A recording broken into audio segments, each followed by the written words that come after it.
Всем привет! Начинаем серию уроков, посвященных авторизации. То есть это регистрация пользователя, его вход и вообще определение пользователя как авторизованного. Будем делать это по кусочкам. Давайте для начала создадим модель нашего пользователя в базе данных. Так, пускай она будет следующая.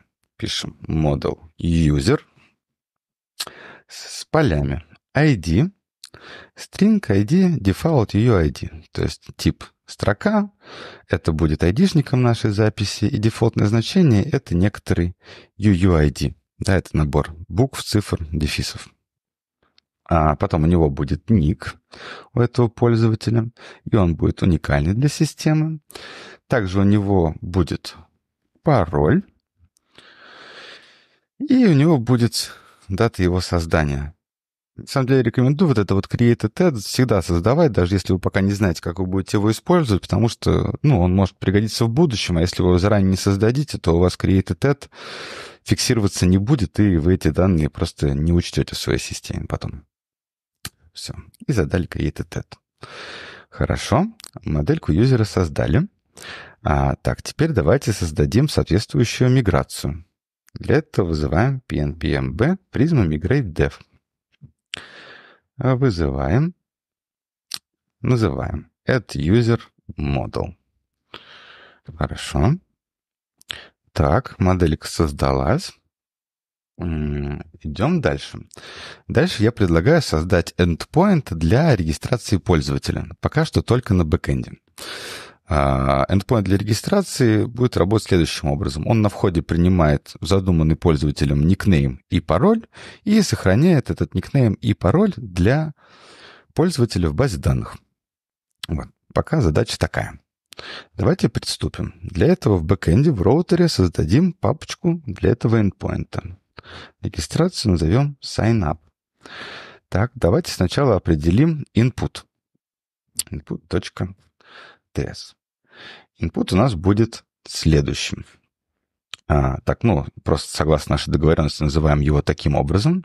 The signup-pc input. Ник у него следующий. Это строка, которая должна быть как минимум в один символ и должна соответствовать этому регулярному выражению. Здесь ничего нового. В принципе, у нас такое же регулярное выражение было здесь. Позже, конечно, мы займемся тем, что вынесем это в отдельную переменную, но пока это не так важно. Хорошо. И у него должен быть пароль. Строка минимум в один символ. Все. С инпутом разобрались. Теперь давайте создадим сам endpoint. Index.ts.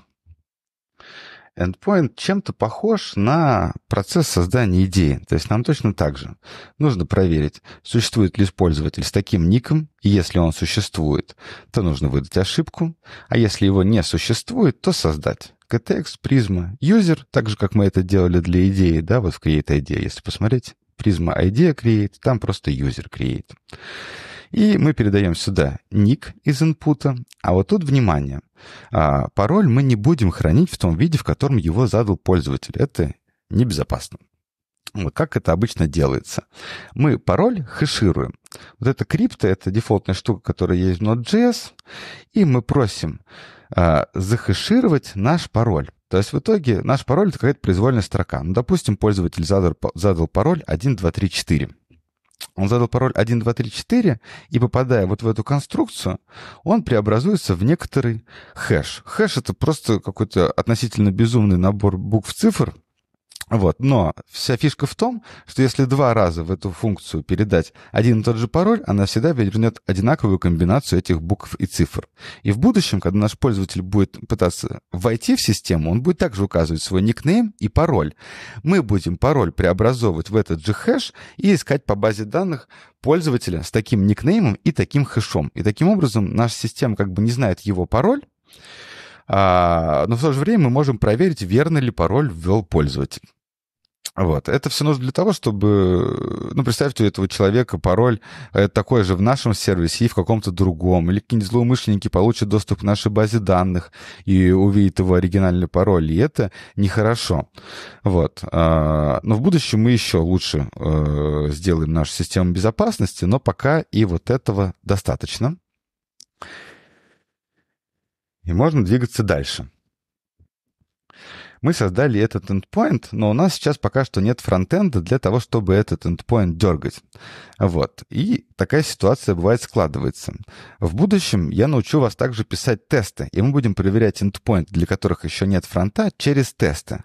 А пока что перейдем просто к следующему уроку, и в следующем уроке сделаем возможность дергать наши gRPC endpoint и проверять их работу через специальный интерфейс. Так, давайте теперь только проверим типы, что у нас ничего не сломалось, и мы все правильно добавили. Так, типы в порядке, но мы забыли добавить наш endpoint в индекс-файл. Да, вызываем generate_index, и signup input добавляется. Еще раз прогоняем типы. Угу. И видим, что все у нас работает.